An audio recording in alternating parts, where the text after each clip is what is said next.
a todos. Estamos en este primer encuentro de EPOGE para hablar de un tema absolutamente candente tras la aprobación hoy justamente de la ley de eutanasia. Vamos a abordar el tema y presento a los invitados hoy. Tenemos por una parte a Alberto Wagner, estudiante de filosofía en la Universidad de Comillas. Publica regularmente artículos en diversos medios de cultura y publicó en 2018 su primer poemario titulado Jaima en la editorial Ars Poética. Por otro lado tenemos a Pedro Lecanda, estudió Derecho en la Universidad Carlos III, finalizó en la Autónoma el máster de Propiedad Intelectual y publicó también, igual que Alberto, un poemario en la editorial Ars Poética el mismo año, 2018, titulado De Gravedad y Gracia. Publica también regularmente artículos en diversos medios y precisamente Pedro publicó hace un tiempo un artículo sobre el tema que vamos a abordar hoy, sobre el de la eutanasia. Un artículo que recomiendo a todos que lo leáis, está en el cuaderno digital, podéis acceder a él. Y si te parece, Pedro, exponer brevemente las ideas que allí abordabas y a partir de ese texto o de las ideas de ese texto empezar a discutir el tema.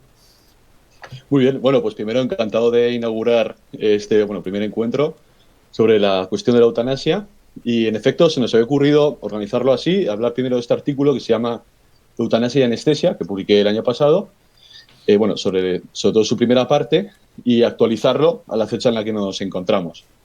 Entonces, voy a partir, digamos, de una exposición muy abstracta, probablemente, que luego iremos concretando si hay ocasión. Como decía, o como iba a empezar a decir, lo interesante, yo creo, a esta fecha, no es tanto elaborar argumentos en contra o a favor de la eutanasia, sino más bien fijarnos en el escasísimo, o al menos escaso, debate social que ha habido en torno a esta ley, que por su contenido pues es una ley muy, muy polémica, sobre todo si la comparamos con otras, como puede ser la del aborto, aunque la votación, de hecho hoy ha sido, pues, si no me equivoco, 202 votos a favor, 141 en contra, pues no se ha traducido en un debate social de la misma magnitud. Entonces, esta primera parte voy a intentar explicar de la mano del libro Tras la virtud de Alasdair MacIntyre precisamente esto, por qué no ha habido debate. Es, por cierto, un enfoque muy parecido al de un artículo que recomiendo, crítico o incluso de oposición con esta ley, que es el de Ricardo Calleja, se llama Esto nos va a doler. Hecha esa recomendación, ¿qué dice MacIntyre? Así, en resumen, es un libro que además sea clásico de la ética, pues él comienza su obra fijándose en que los debates éticos de nuestra era se suelen expresar como un desacuerdo interminable, como un enfrentamiento, como un desacuerdo que tiene la característica de ser interminable, más bien. Y esto él lo explica por un término que toma de la filosofía de la ciencia, que es la inconmensurabilidad de las argumentaciones rivales. Es decir, los debates éticos, pues, una postura parte de un axioma, el otro de otro axioma, y se desarrollan de manera coherente, pero no tenemos ningún criterio para comparar los puntos de partida de los debates morales. Entonces, él explica que esto es porque los términos morales que usamos serían más bien ideas deslavazadas o desarboladas de tradiciones de teoría y práctica coherentes que se han desmoronado, digamos, o que se han descompuesto, ¿no? Entonces, voy a sintetizar muchísimo el recorrido que él hace. Pues él dice, la ilustración intenta, digamos, intenta pues, barrer los órdenes morales y teleológicos previos a ella. Este intento de acabar con esos órdenes teleológicos previos ofreciendo una teleología de sustitución fracasa, y de ese fracaso surge la filosofía moral de Kant y el utilitarismo.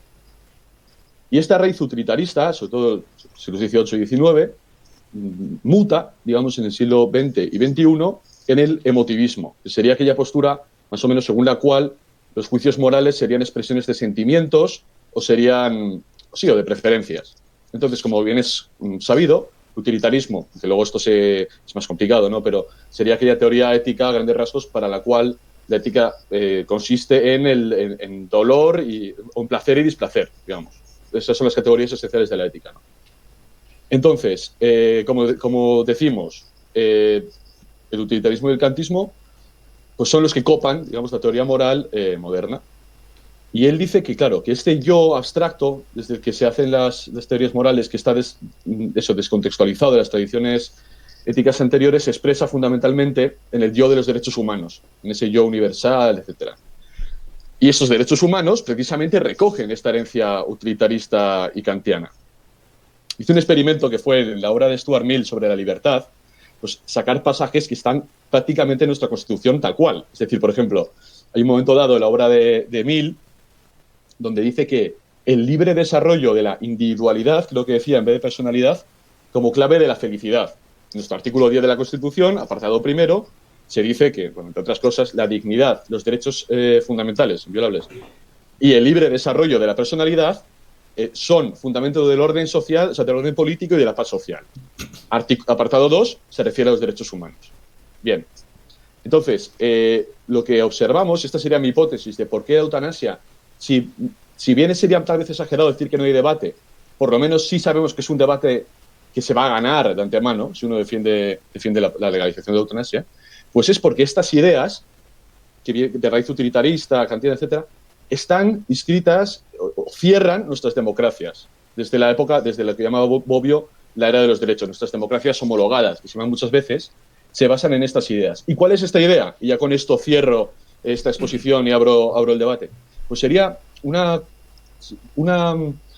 filosofía según la cual, que gira en torno a la idea de dignidad, que es uno de los términos más empleados en nuestro vocabulario democrático, una idea de dignidad que se funda en la libertad, entendida la libertad como autonomía. Entonces, esta dignidad fundada en la autonomía, pues tiene vistas al bienestar. Luego podemos meternos en qué es bienestar y qué diferencia bienestar de felicidad y por qué tiene sentido que esto esté en una Constitución y no meramente en un tratado de filosofía moral. Entonces, por tanto, lo que quería decir es, los defensores de la eutanasia tienen un arsenal, digamos, de valores axiológico perfectamente coherente con los valores en que se fundan nuestras democracias homologadas, y por eso suele ocurrir que muchas veces la oposición a la eutanasia no sea una cuestión, no sea sistemática. Normalmente, hoy he leído un artículo, por ejemplo, en El Mundo, que el argumento era lo que se suele llamar la pendiente resbaladiza, ¿no? Vamos a acabar como Países Bajos, se va a ir abriendo la ley, etcétera. O expresiones de creencias particulares, etcétera.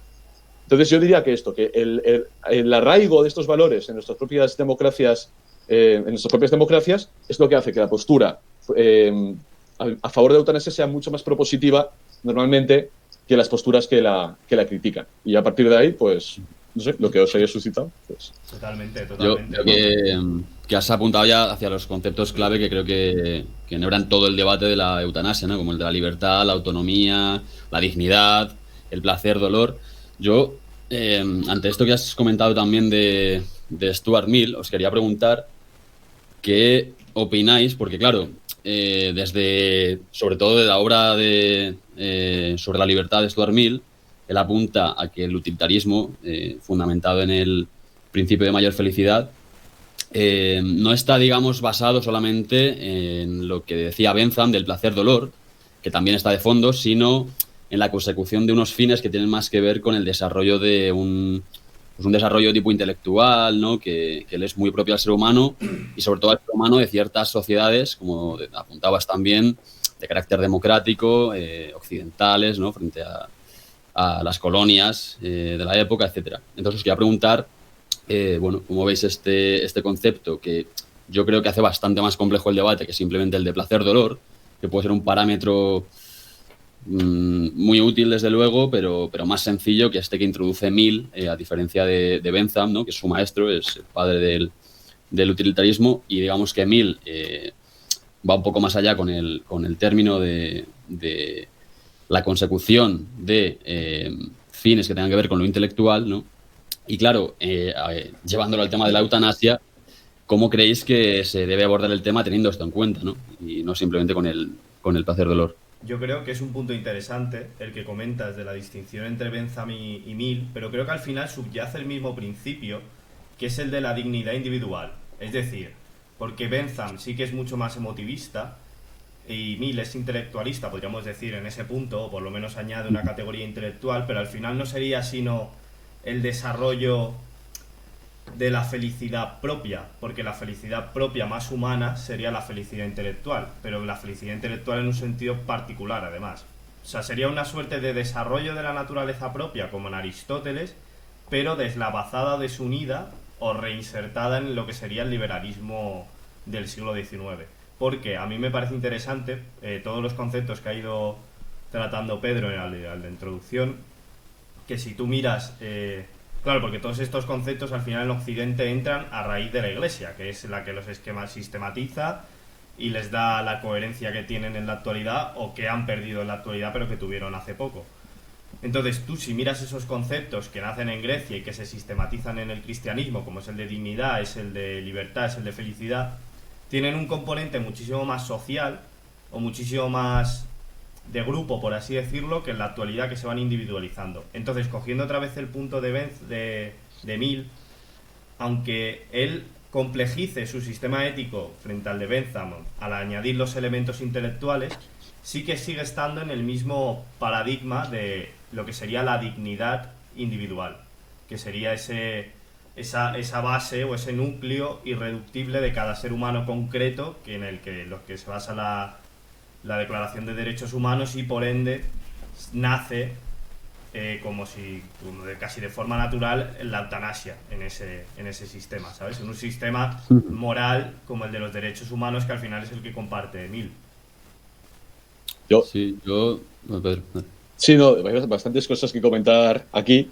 Tampoco quiero centrar mucho el debate en una cosa como filológica sobre Mill, pero es verdad que, por ejemplo, Mill, en el mismo libro sobre la libertad, sí que hay, por ejemplo, él dice que la capacidad de expresión de sentimiento y deseo es, digamos, un parámetro de la ética, o sea, de la consideración ética que tenemos que tener de un sujeto, porque la mayor capacidad de sentir y desear expresa una mayor potencia ética, si se quiere. Es decir, yo estoy de acuerdo con Bach, con Alberto, en este punto, ¿no? En el que la raíz... Sí, tengo ya mis dudas.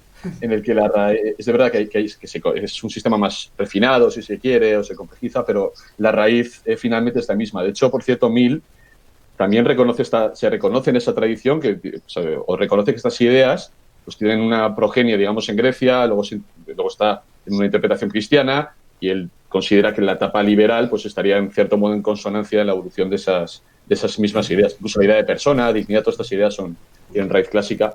Y lo que hay ahí, pues sí, es una operación de teología política, si se quiere decir así. El concepto de dignidad es un concepto importantísimo también en la tradición cristiana, pero en este giro de la era de los derechos, que he dicho antes, tomando el término de Bobbio, o de los derechos humanos, yo lo que creo es que hay un giro sensitivo, si se quiere, utilitarista, donde la dignidad ya no se puede fundar, pues por ejemplo, en la igualdad de las almas ante Dios, sino que se tiene que fundar en cuestiones como estas, como la capacidad de sentir, de expresar deseo, sentimiento, en un contexto además de político y económico, que luego iremos a él, que también hay que tener en cuenta.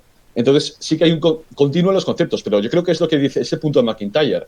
Seguimos usando el término de dignidad como si fuera lo mismo, porque reconocemos que tiene una raíz griega y cristiana, pero no tiene muchas veces nada que ver, porque está descontextualizado de un conjunto de instituciones y otros valores con los que estaba en relación, que le daban un significado totalmente distinto. Total. Y por último, yo diría una cosa sobre esto de, no sé, sobre este giro, pues sí, de concepto, digamos, de teológico político, que es precisamente que muchas veces se tiende a ver las posturas precisamente de la Iglesia como una rémora, pero porque aunque sea un concepto común en ambas tradiciones, su significado es opuesto, o sea, no tiene nada que ver.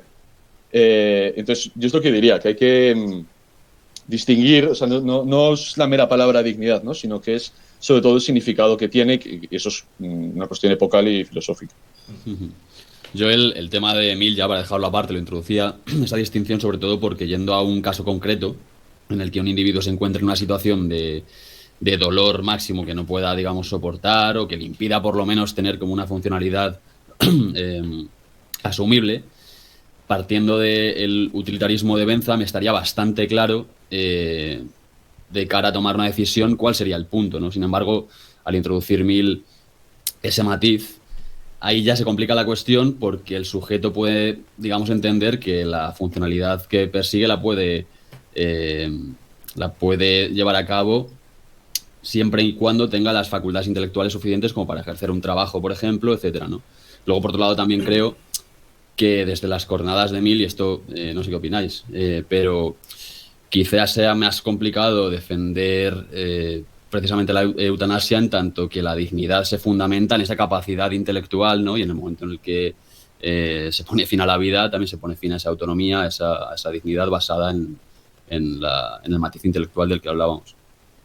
Quería añadir una cosa muy rápida, que es que se me había olvidado decirlo antes, ¿no? Que igual que las acepciones de los términos, yo creo, por ejemplo, con el caso de la dignidad, hay que entenderlos de esta manera, no simplemente tomando la palabra. También hay que entender, es que, por ejemplo, es muy interesante, esto es de la proposición de ley de la eutanasia, ¿no? Pero muchas veces estas ideas filosóficas es interesante verlas expresadas por el legislador, porque un legislador no es un filósofo. O sea, nosotros filosofando aquí pues podemos componer el asunto de muchísimas maneras y pensar pues muchos problemas y muchas posibles soluciones. Un legislador al final pues no tiene esa amplitud de opciones. El razonamiento de un jurídico pues está cerrado por otras cuestiones como es la dogmática, en el caso de la jurisprudencia pues el antecedente, la ley, etcétera. Entonces las leyes recogen de manera muchas veces muy sencilla concepciones de época muy extendidas. Entonces, antes se me olvidó, lo iban a introducir en la exposición inicial y me gustaría leerlo para luego retomar un asunto de lo que ha dicho Miguel. Y es que en la proposición de ley me parece que hay otro ejemplo perfecto de cómo estos sistemas funcionan. Digo, aunque no sean, aunque no tengan la misma densidad o la misma profundidad, como se quiera llamar, que tienen en la obra de Kant, de Mill o cualquiera de estos autores, pero sí aparecen sistematizados y funcionando en las leyes, ¿no? Entonces leo.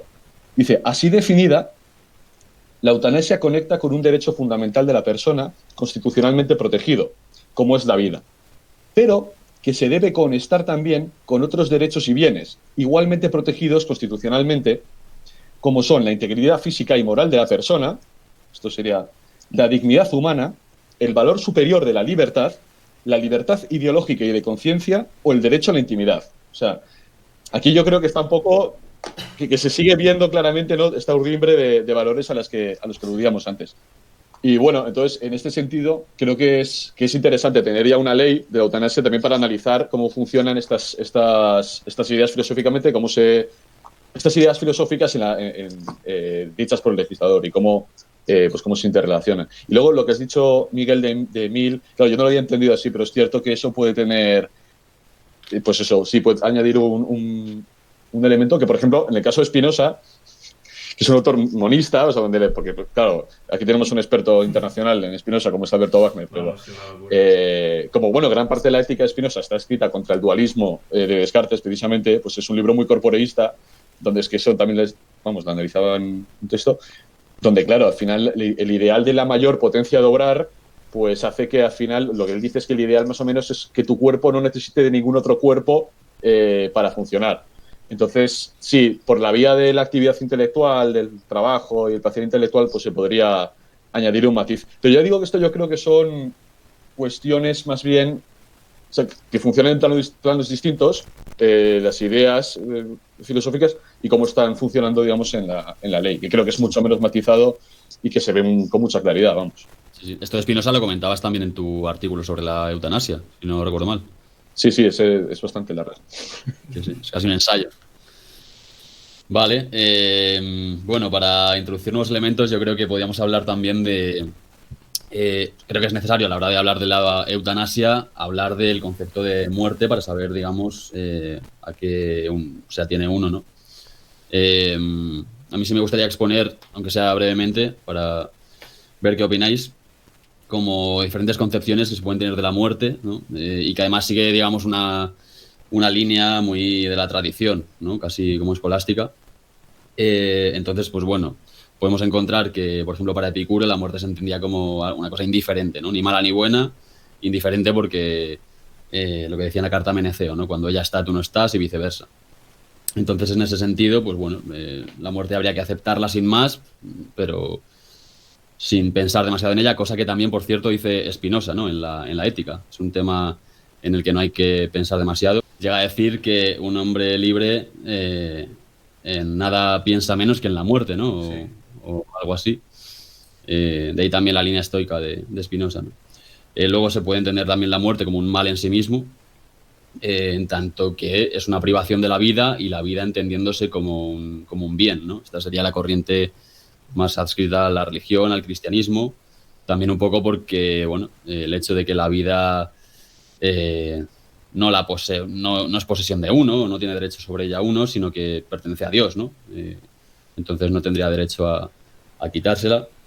Luego estaría también la posición de que la muerte sería un bien en sí mismo, porque sería una privación de la vida, entendiendo que la vida es mala por sí misma, ¿no?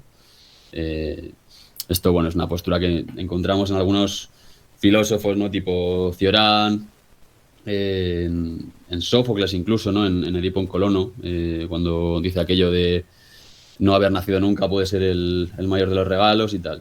Y también se puede entender la muerte como un bien cuando pensamos que la vida del más allá pues es deseable, por ejemplo, ¿no? Es decir, que hay como diferentes perspectivas desde las que se puede abordar el tema de la muerte y que creo que tienen además como implicaciones directas con el tema de la eutanasia.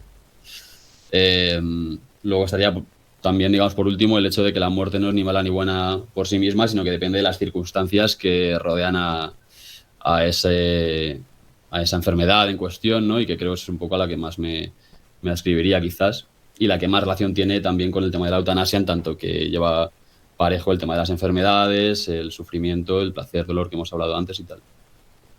Claro, yo creo que realmente sí, la eutanasia tiene una relación muy fuerte con la muerte. Hombre, primero porque es evidente, ¿no? Porque es para morirse.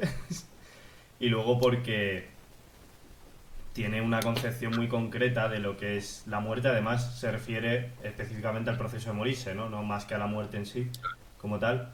Entonces, yo creo que sí que estaría dentro de las nociones, estas ideas que estamos comentando, que se siguen teniendo fuerza en la actualidad, pero que ya no están estructuradas dentro de un sistema coherente. Yo creo que la idea de muerte que se maneja a la hora de hablar de eutanasia es lo de que la muerte no es ni buena ni mala, depende de las circunstancias.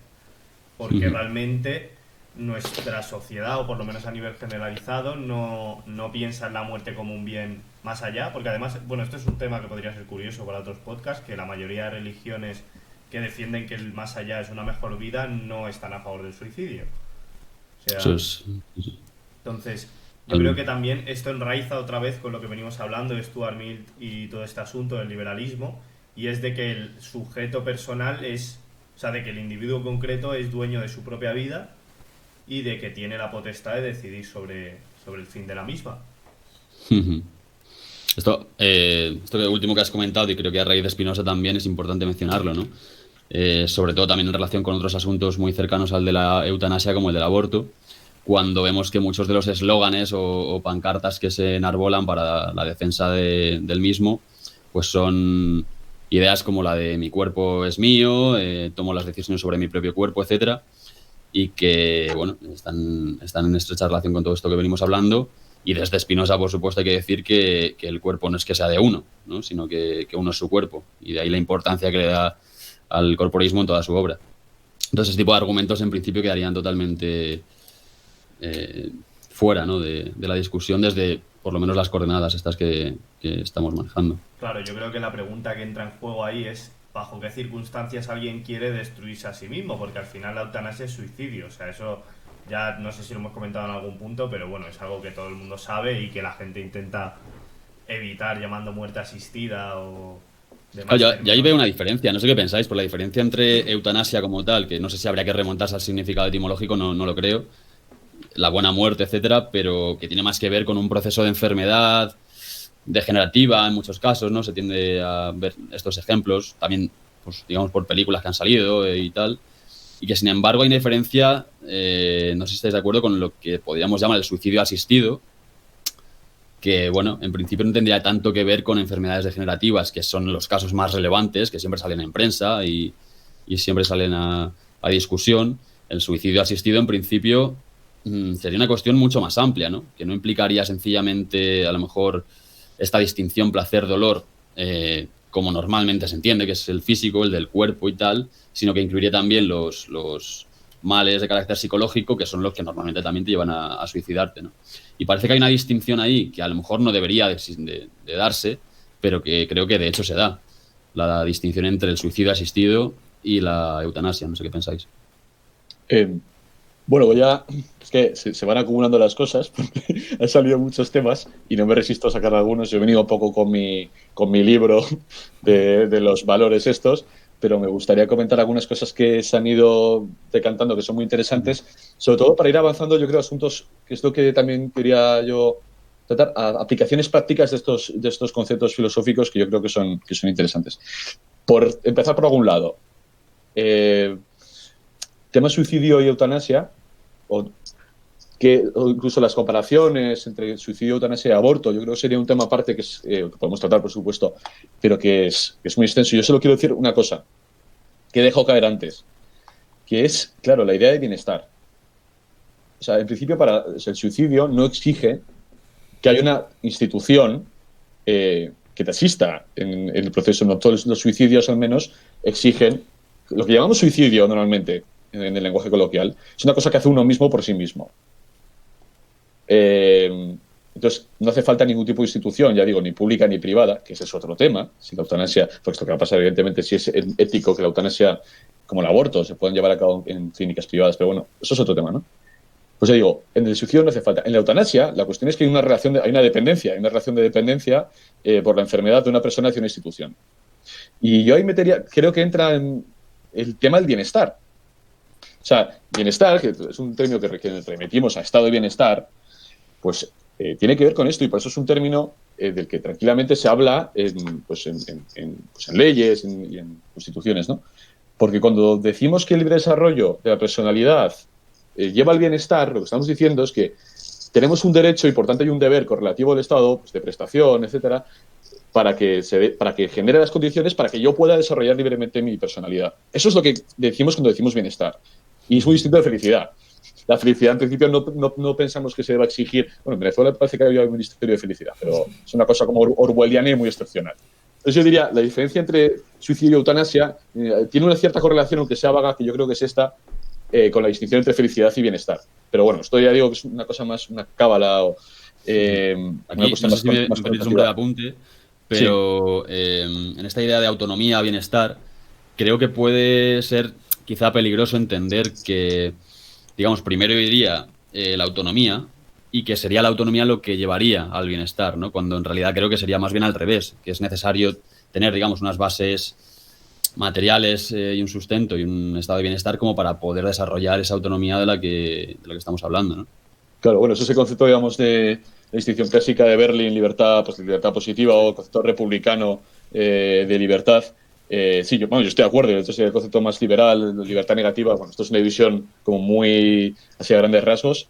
Pero bueno, luego voy a ir dos cosillas más que he anotado. Una de ellas es, estoy muy a favor, Miguel, de esto de las taxonomías, de la escolástica, me parece muy bien, sobre todo como punto intermedio para ir bajando a otras cuestiones, pero yo vuelvo a lo mismo, sí, lo que decía McIntyre por eso me parece un autor muy pertinente para hablar de este tema, de la inconmensurabilidad de los axiomas. Decías tú, la muerte se puede concebir pues, como un bien, como un mal, de manera neutra. Pero yo creo que aquí la clave es, en la construcción de esos razonamientos, la clave es la cosa de la relación de, no tanto si la muerte es un bien o un mal, no, la relación de muerte con los conceptos de dignidad y libertad. En este caso, o sea, porque es con los que se da, con los que va juntos y con los que entonces... Claro, la eutanasia es la muerte digna. Nadie dice la muerte buena, aunque la etimología pueda ser más correcta, muerte buena. Decimos muerte digna. Entonces, es la clave para mí, que es lo que más o menos se sugería al principio, es para tú construir una crítica, yo creo, efectiva. Evidentemente los argumentos prácticos pesan mucho, pero digo, teórica, la clave es discutir estos valores. O sea, es la libertad es autonomía, porque es muy discutible. Incluso las evoluciones del concepto que ha habido, por ejemplo, autodeterminación, que ahora están muy en boga. Hace poco vi que Elizabeth Duval escribió un libro que se llama Después de lo trans, donde critica el uso del término autodeterminación en su defensa de la ley.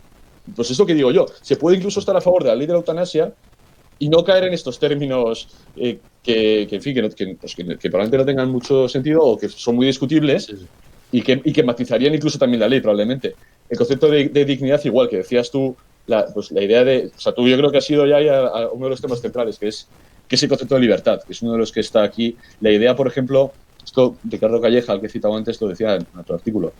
Pero vamos, es una idea clásica, ¿no? Incluso está en Lyotard, la idea de que todo es un contrato o que el consentimiento es la única fuente de legitimación y que el consentimiento lo puede todo. Y como decía, es lo de mi cuerpo es mi propiedad. Esa relación vida-propiedad, que tiene mucho que ver con el naturalismo racionalista y con el liberalismo, pues todos esos discursos están funcionando.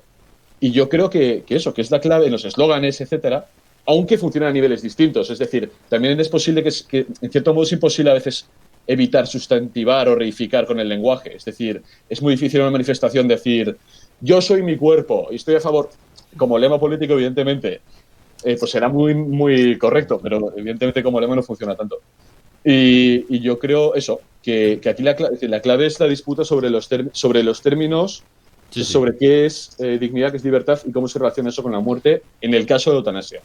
Me estaba riendo por dentro porque me estaba acordando de la charla esta entre Gustavo Bueno e Ignacio Sotelo, cuando Ignacio Sotelo define la libertad como autonomía y empieza Gustavo Bueno, qué horror, qué horror, qué horror, ¿no? Me estaba acordando de eso porque efectivamente me parece una forma de entenderla que bueno, que puede llevar a prácticas a partir de la eutanasia nada deseables y que, bueno, espero que salgan también a continuación, ¿no?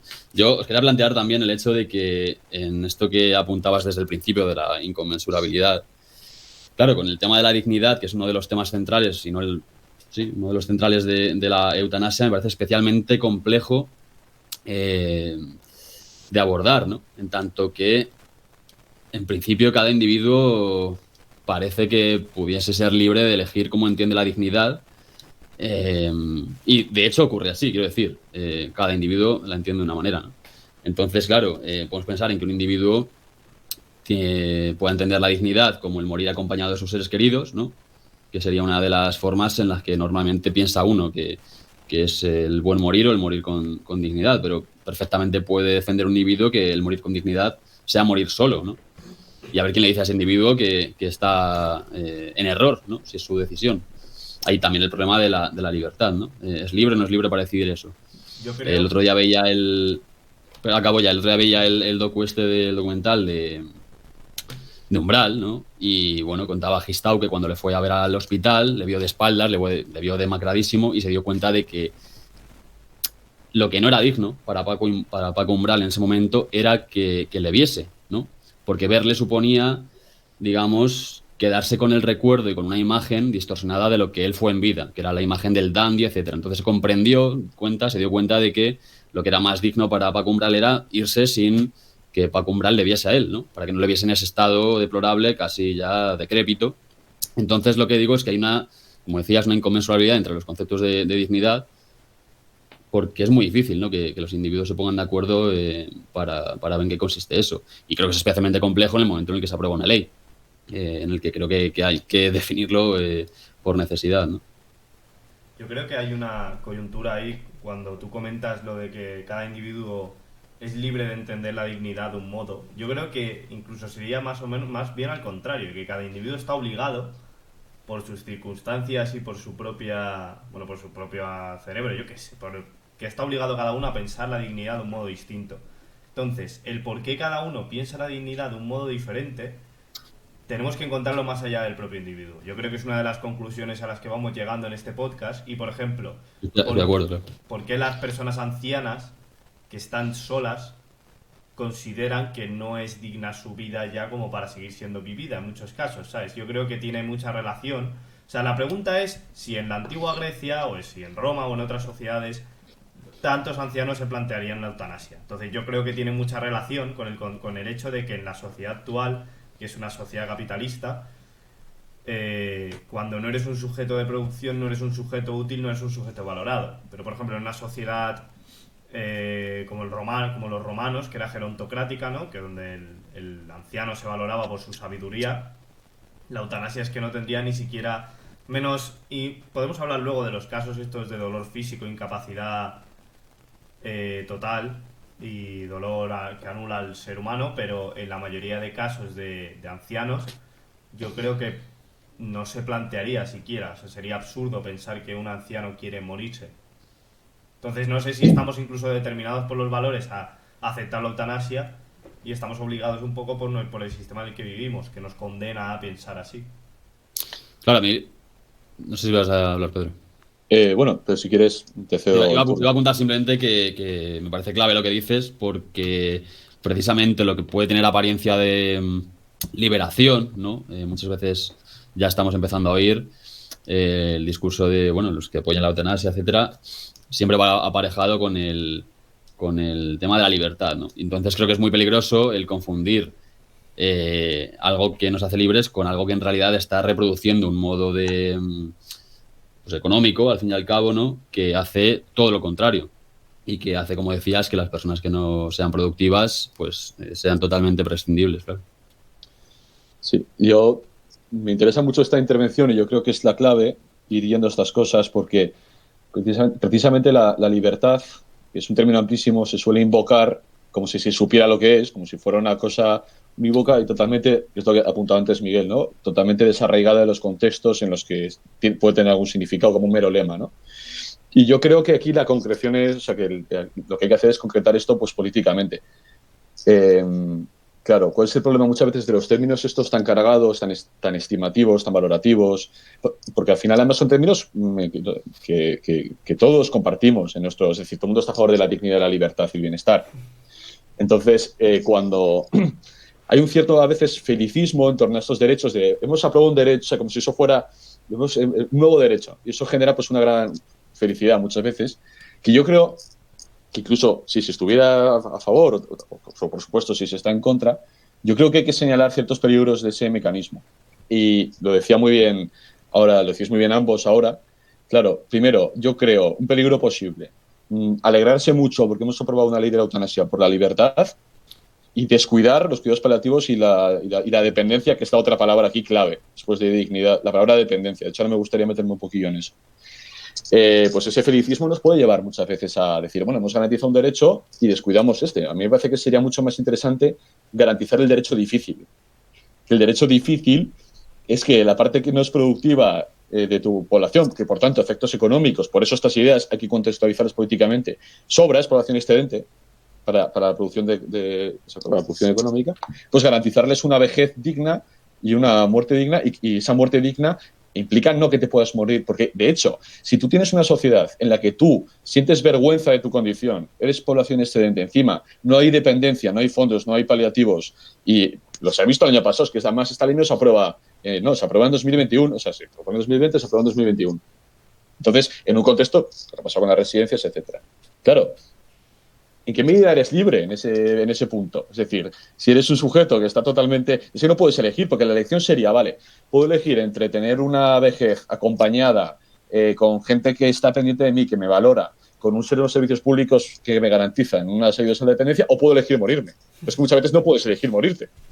Entonces, yo lo que creo, y perdonad que me extienda un poquito en este turno, pues yo creo que es de las cosas más importantes, que es, claro, la tensión que hay conceptual entre dependencia y dignidad. Entre, digamos, dignidad entendida como autonomía, porque yo sí que creo que hay concepciones mayoritarias, evidentemente cada uno pueda tener sus... Pero dignidad entendida como autonomía y dependencia. Claro, es que a lo mejor la muerte de ciertas personas es digna porque su vida no lo es, porque es incapaz de tener la autonomía suficiente como para ser digno.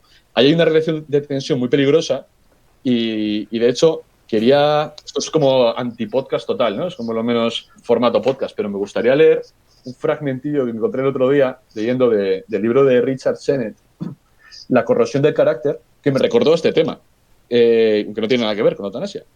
Pero dice, rápidamente, el vínculo social surge básicamente de una sensación de dependencia mutua. Bueno, esto también, Aristóteles, una idea clásica, Platón también está, etc.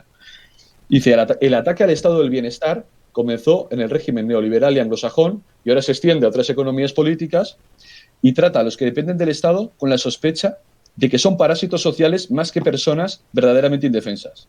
La destrucción de las redes del bienestar y los derechos de ayuda social estarían justificados porque liberan la economía política y permiten que se comporte más flexiblemente, pues eso, quitando a estos parásitos, ¿no?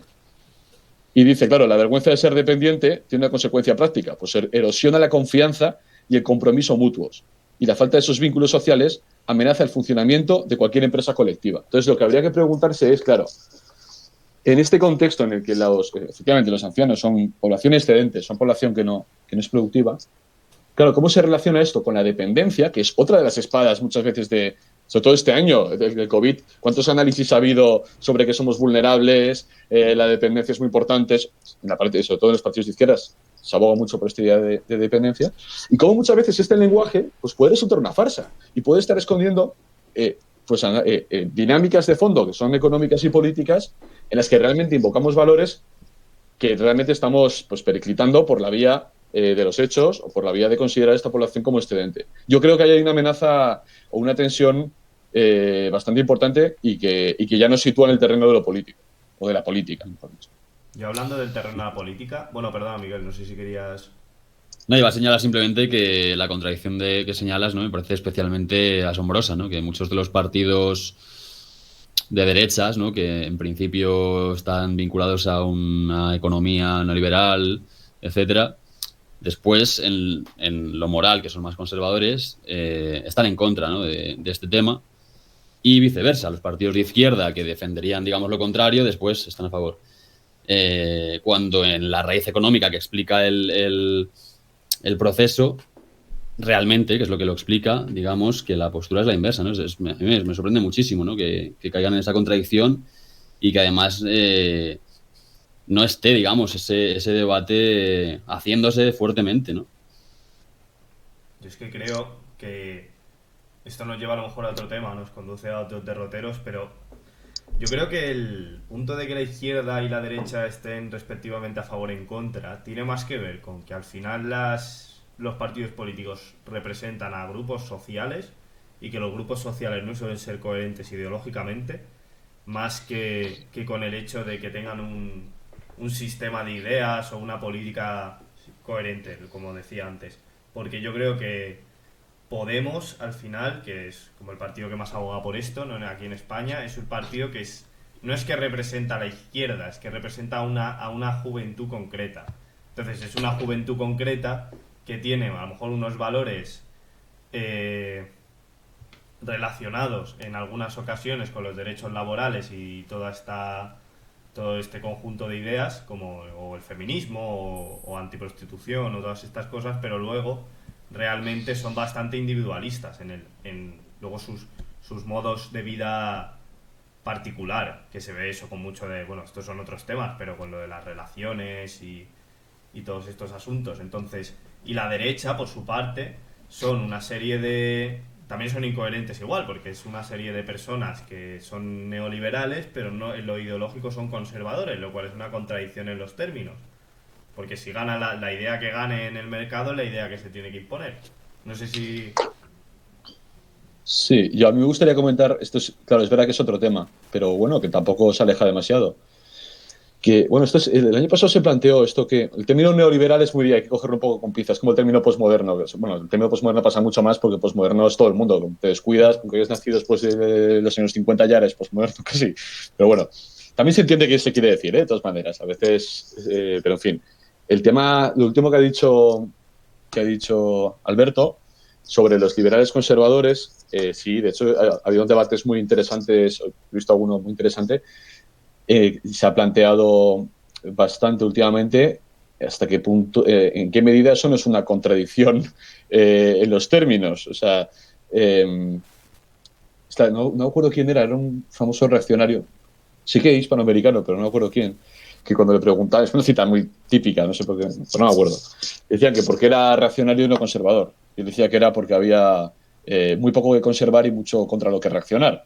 Entonces, muchas veces es verdad que los mensajes conservadores de los partidos, de los liberal conservadores, no son muy creíbles, porque es verdad que defienden un modelo económico que probablemente desteje esas solidaridades orgánicas o esos valores que ellos defienden, ¿no? Como puede ser la familia, la patria, las religiones. Esto también lo analiza Marx, es decir, todo lo sólido flota en el aire, ¿no? El capitalismo, la dinámica propia del mercado, pues desbocadamente, sin esos muros constitucionarios, de costumbre, comunitarios, etcétera, pues arrasa con todas esas instituciones y acaba convirtiéndose efectivamente en una contradicción en los términos, el concepto liberal conservador. Ahora, y yo lo que diría que sobre izquierdas y derechas, yo no estoy nada seguro de que las izquierdas sean menos liberales en lo antropológico que la derecha. De hecho, hace poco estaba leyendo el libro de Feria de Ana Iris Simón. No digo que ella esté ni a favor ni en contra de nada de esto, o sea, no digo que ella tenga una postura sobre esta cuestión, pero ella es uno de los temas que yo creo que han hecho que atraiga el interés de mucha gente, también del espectro conservador, que es esa crítica de cómo en la izquierda, pues también hay una antropología, acá una antropología absolutamente liberal, que yo resumiría en la cuestión de que la sociedad es un conjunto de pactos y que el consentimiento, o sea, que es un conjunto de contratos y que todo lo demás es opresivo, que todo universal, normativo es opresivo, etcétera. También es verdad que ha habido críticas a esta concepción bastante burdas, bueno, ahí hay un lío, pero por ejemplo en este caso del libro de Felia, que me gusta mucho, recomiendo, pues se ve esta crítica. Entonces yo no estoy tan seguro de que la izquierda parlamentaria sea menos liberal en antropológico que la derecha parlamentaria, es más, diría que probablemente es más liberal en muchos aspectos que la derecha parlamentaria, y diría que en lo económico tampoco. Bueno, son declaraciones de principios. Eso es, la práctica es que no tienes ni siquiera margen para aplicar esas cuestiones. Por lo tanto, no diría que es contradictorio. Diría que a lo mejor lo que ocurre es que los tipos ideales de izquierda y derecha no son, o lo que entendemos canónicamente como izquierda y derecha no es exactamente lo que está en nuestro Parlamento representado. Es una cuestión de aceptación del marco, quizá, ¿no? En el momento en el que lo aceptas, te sometes a las cuestiones económicas que implica, supongo, ¿no? Sí, por usar una frase, esto de frases hechas que no suele gustar, pero oye, pues la política es el arte de lo posible. Y de lo que hay. Y la izquierda ideal no existe, la izquierda que existe es la izquierda que hay. Y la derecha que hay es la que, o sea, la derecha que existe es la que hay. Y luego hay gente que escribe estupendos artículos y papers y tal, pero eso se mueve en otro plano, digamos. Claro. Así que nada, yo creo que si queréis podemos ir cerrando. No sé si queréis con alguna conclusión y una recomendación sobre bibliográfica o musical, bueno, lo que queráis. Sobre esto, una recapitulación, lo que queráis. Sí, había temas por ahí que tratar, pero bueno, sale mucho ya del tintero porque obviamente hay que cerrar. Así que si queréis empezar con las recomendaciones sobre el tema. Pues yo voy a recomendar, es una cosa como muy adanista, voy a recomendar Tras la virtud de McIntyre, como si fuera un libro que me encontré en un mercadillo y que no conoce nadie. Voy a recomendar Richard Sennett, La corrosión del carácter y las consecuencias personales del trabajo en el nuevo capitalismo. Me pareció muy interesante. También otro libro que no conoce nadie. Y nada, yo creo que por cerrar, no sé si no estáis de acuerdo en esto, pues, pero yo creo que podemos alcanzar algunas conclusiones, ¿no? Que son, bueno, pues que al final esto es un tema, o sea, donde están en juego los pilares, los valores fundamentales, muchos de los valores fundamentales de nuestras democracias, y que es un tema que tiene las raíces filosóficas que hemos analizado, pero que sobre todo es una cuestión que se debe contextualizar en 2021 políticamente, de la mano de ideas como dependencia, como autonomía y como libertad, que son las ideas que están detrás de esta ley y las que pues deben ser analizadas tanto para criticarla como para defenderla. Ese sería mi cierre. Totalmente. Y cogiendo el hilo de Pedro, añadir simplemente que también dependen del contexto político, que a su vez depende del contexto económico, ¿no? Que es sobre todo el que después impera.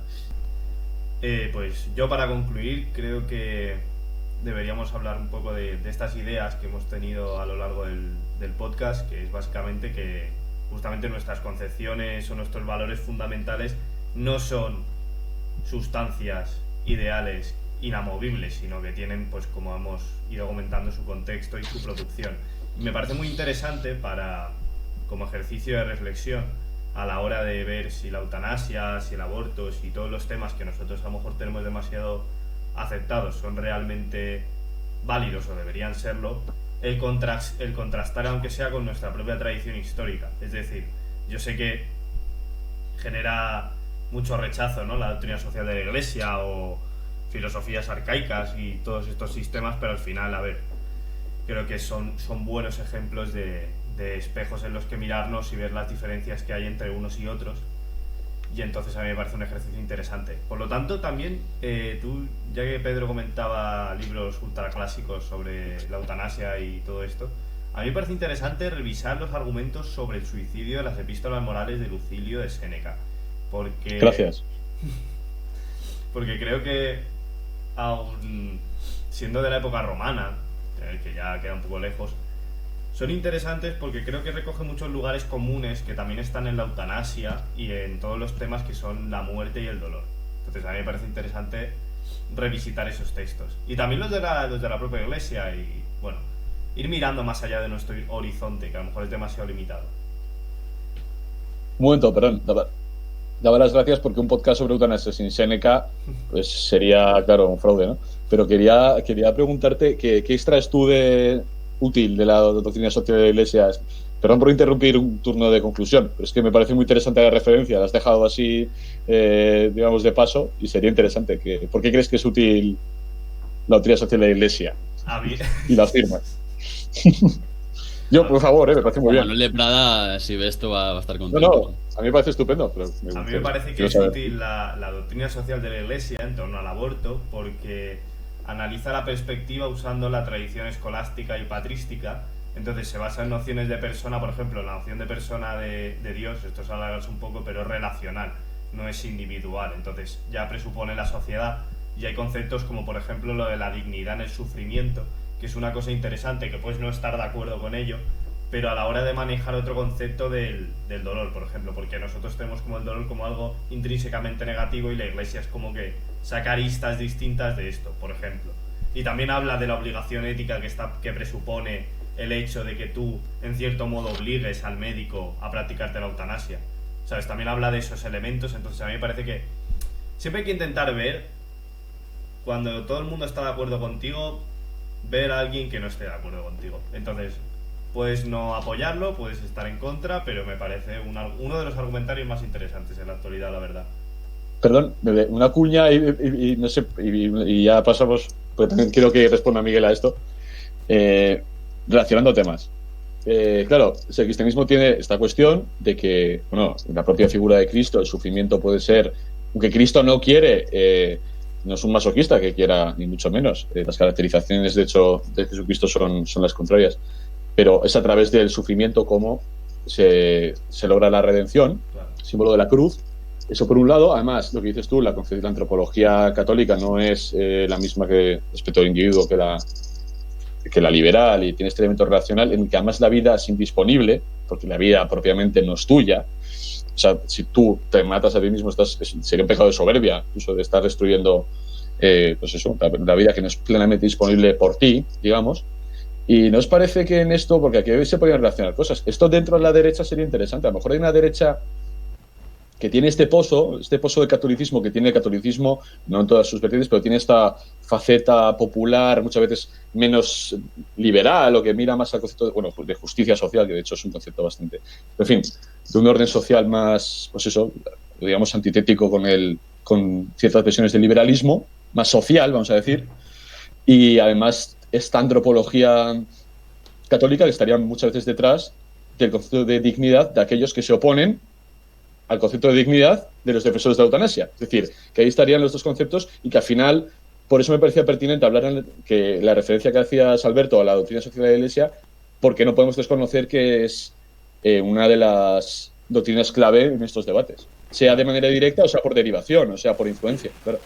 Y nada, ¿qué opinas de esto, Miguel, también? Aquí con el tema de Cristo estaba preguntándome si se puede hablar incluso de que la muerte de Jesucristo fuese una muerte digna, ¿no? Y de ahí las limitaciones también de lo que hablamos al principio del utilitarismo, ¿no? Jesucristo sufrió muchísimo en la cruz y sin embargo podría incluso llegar a pensarse que es una muerte perfectamente digna, ¿no? En tanto las consecuencias que trajo. Entonces me parece un tema interesantísimo, claro. No sé si queréis concluir o añadir algo. Yo, ante este tema de recomendaciones, se me ocurre que, reseñé un libro hace como casi 2 años, que salió en 2018, creo recordar, un autor que se llama Bernard M. Schumacher, y escribió un libro que se llama Muerte y Mortalidad en la filosofía contemporánea, que creo que como quizás para introducirse en el tema está muy bien, porque hace un recorrido de toda la historia de la filosofía, ¿no?, de la muerte, y también trae al presente el debate. Y habla también, pues bueno, de conceptos de bioética, ¿no? La distinción entre persona, digamos, y ser humano, todo ese tipo de cuestiones que están bastante bien para abordar este tema de la eutanasia. Perfecto. Muy bien, pues... Pues esto sería todo. Esto es todo y bueno, nos vemos en en el siguiente capítulo. Muchas gracias a todos por vernos y nada, un abrazo. Hasta luego. Y gracias a vosotros. Igualmente, Pedro. Chao. Igualmente, Miguel. Chao. Hasta luego. Chao.